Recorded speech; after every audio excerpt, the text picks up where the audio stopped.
Good morning friends, কেমন আছো তোমরা সবাই? আশা করছি নিশ্চয়ই সবাই খুব ভালো আছো। সৌরভ শ্রাবণী চ্যানেলে তোমাদের অনেক স্বাগত, অনেক ভালোবাসা। তো প্রতিদিনের মতো আজকেও একটা ব্লগ নিয়ে চলে এসেছি। আজকে রবিবার, তো সকাল সকাল উঠে যা কাজ করার করে নিয়েছি, জামা কাপড়ও কাচা হয়ে গেছে। তারপর দেখলাম মাম্মা আর ওর বাবা উঠে পড়েছে, তাই জন্য ভাবলাম বিছানাটা একেবারে তুলেই নিই, কারণ আজকে তো রবিবার, রান্নার তাড়া নেই, তো নড়ে নড়ে রান্না করলেই হবে। তাই জন্য এখানে চলে এসেছি পরিষ্কার করতে ওপরের ঘরটা।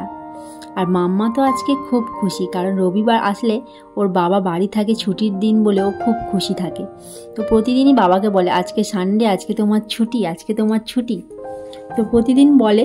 তো অবশেষে সেই রবিবারটা আজকে এসছে, তাই জন্য আজকে ও খুব আনন্দ।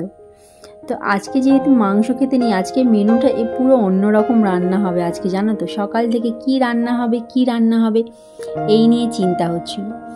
তো প্রথমে বললো মাছের মাথা দিয়ে ডাল খাবে, তো মাছের মাথা পেলো না। তারপর বাবা নিয়ে আসলো ইলিশ মাছ, তো ইলিশ মাছ আর মাম্মার একটা পমফ্রেট মাছ নিয়ে এসছে।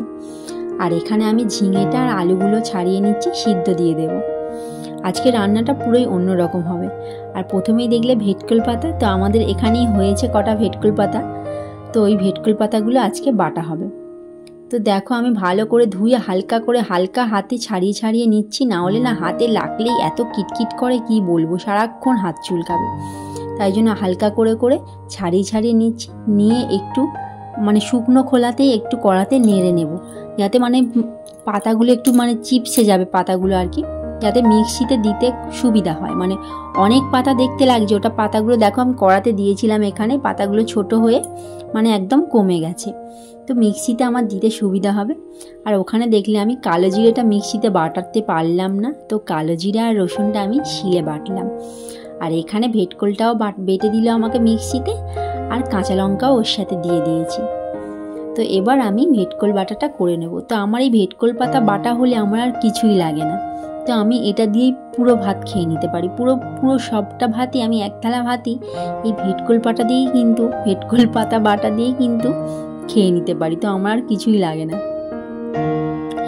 তো ইলিশ মাছটা প্রথমে বললো ভাপা খাবো, তারপর বললো কি ঝাল করো, এই হচ্ছে ইলিশ মাছটা নিয়ে। তারপর শেষমেশ হলো। তো এবারে প্রথম ইলিশ মাছ কেনা হয়েছে, তো কেমন হবে জানাও যায়নি ইলিশ মাছটা, ভালো হবে কি খারাপ হবে। তো বললো হালকা করে ভাজাই করো, তো ভাজা আর মাছের তেল দিয়ে ভাত খাওয়া হবে।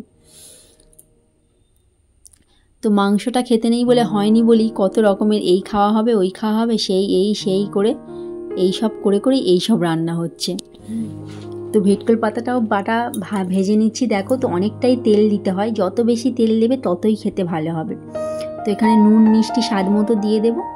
আর দেখো আমার ঢাকাতে কত লেগে আছে, তো একটুখানি একে পাতা, তারপরেও যদি এগুলো ফেলে দিই তাহলে আর কি থাকবে বলো। তাই জন্য ভালো করে ছেনে দিলাম। তো দিয়ে ওইদিকে তেলে দেখো আমি মাছগুলো ভেজে নেব। তো মাছটা একদম একটুখানি তেল দিয়েছি, অল্প সামান্য তেল দিয়েছি। তো তারপর দেখলাম ইলিশ মাছটা একটু তেল বেরিয়েছে, তো ওই তেলটাই তুলে রাখবো। তো মাছের তেল, মাছ ভাজা, আর আমার দেখো এখানে ভেটকল পাতা বাটাটা ভাজা হয়ে গেছে। তো কতটা হয়েছে দেখো। তো এটা একটুখানি হলেই ভাত মাখলে ভাতে না পুরোটাই হয়ে যায়। তো তারপর ভাবলাম শুকনো সবাই কি করে খাবে, তাই জন্য ভাবলাম একটু ডাল সিদ্ধ করে রাখি, বাবাও খাবে আর মাম্মাও তো খাবে, তাই জন্য আবার একটু ডাল সিদ্ধ করলাম ওদের দুজনের জন্য। তো এখানে সব কিছুই হয়ে গেল আমার মোটামুটি রান্না। তো কি টিফিন খাওয়া হবে, টিফিন তো হয়নি আজকে, তাই জন্য বললো ছাতুর ঘোল করি। তো লেবুও ছিল আর ছাতুও ছিল, তো অনেক দিন থেকেই ছাতুটা ছিল, খাওয়া হচ্ছিল না, তাই জন্য লেবু নুন চিনি দিয়ে ছাতুর ঘোল বানাচ্ছিল। আর মাম্মাকে আমি তখন কলাটা খাইয়ে দিলাম। তো ছাতুর ঘোলটা অনেক দিন পরে খেয়ে ভালোই লাগলো। আমি সেরকম ছাতু খাই না, পাতলা জলের মতো খাই খেলে, তো জলের মতো করেই দিয়েছিল আমাকে, তো খেলাম, ভালোই লাগলো। দেখো আজকে রান্নাটা পুরো অন্য রকম, দেখো সেরকম তরকারিও নেই, কিছুই নেই, শুধু ভেটকল পাতা বাটা, লঙ্কা দিয়ে আলু ভাতে মেখেছি, আর মসুর ডাল সিদ্ধ করেছি, আর ইলিশ মাছ ভাজা আর মাছের তেল। তো আজকে একবারই যেহেতু খাওয়া হবে, গরম গরম রবিবার, তো আজকে এরকমই খাওয়া দাওয়া হলো। কিন্তু খেতে খারাপ লাগলো না, জানো তো, অনেক দিন পরে এরকম ধরনের খাবার খেতে কিন্তু খুবই ভালো লাগলো। খুব তাড়াতাড়ি খাওয়া হয়ে গেল, মাংস হয়নি বলে সেটা মনেই হলো না কিন্তু। তো খাওয়ার পরে মাম্মাকে লেবুর রসটা করে দিচ্ছি, তো ওকে লেবুর রসটা খাইয়ে দেবো, দিয়ে ও ঘুমিয়ে পড়েছে। আমাদের এখন নিয়ে চলে এসেছি আইসক্রিম। তো মাম্মা এখন ঘুমাচ্ছে, আমরা এখন এই সুযোগে আইসক্রিম খেয়ে নিচ্ছি। তো ও উঠলে ওকে পরে দেব। তো আমি ফোন দেখতে দেখতেই আইসক্রিম খাচ্ছি বিকালে মানে দুপুরই। তো এখন দেখো এটা সন্ধেবেলা। তো সন্ধেবেলা মাম্মাকে নিয়ে একটু ঘুরতে বেরিয়েছিলাম।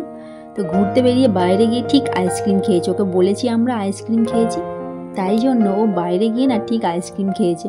তো সেই ভিডিওটা আর তোলা হয়নি।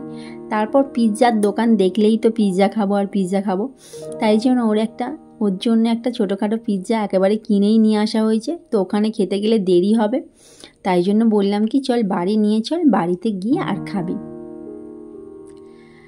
তো দেখো খুব খুশি পিৎজাটা পেয়ে। তো ও একা খায়নি, 4 টুকরো আছে, আমরা 4 জনে খেয়েছি ভাগ করে। তো ও 1 টুকরোতেই খুশি। দেখো ওকে 1 টুকরো দিয়েছে, ও যে কতক্ষণ ধরে খেয়েছে ওটা তার ঠিক নেই। তারপর আমরাও সব 1 টুকরো করে খেয়ে নিলাম।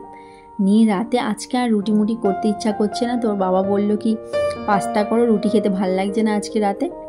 তো তাই জন্য দেখো আমার পাস্তাও সিদ্ধ রেডি, আর গাজর আলু ক্যাপসিকাম পেঁয়াজ একটু রসুন সব কিছু থেতো করে নিয়েছি, কেটে নিয়েছি। তো এখন পাস্তাটা বানিয়ে নেব। তো প্রথমে রসুনটা থেতো করা দিলাম, তারপর পেঁয়াজটা দিয়ে হালকা ভাজা হওয়ার পর তারপর সবজি দিয়ে ভেজে পাস্তা দেব, দিয়ে তারপর সব কিছু সস টস দিয়ে পাস্তাটা বানাবো। তো পাস্তাটাও খেতে খুব ভালো লাগছিল আজকে। তো আজকে ভিডিওটা বন্ধুরা এখানেই শেষ করলাম। ভালো লাগলে লাইক করো, কমেন্ট করো, শেয়ার করো, আর আমার চ্যানেলটাকে প্লিজ সাবস্ক্রাইব করে দিও। আর তোমরাও সবাই অনেক ভালো থেকো, সুস্থ থেকো, সাবধানে থেকো। আজকে এখানেই শেষ, টাটা।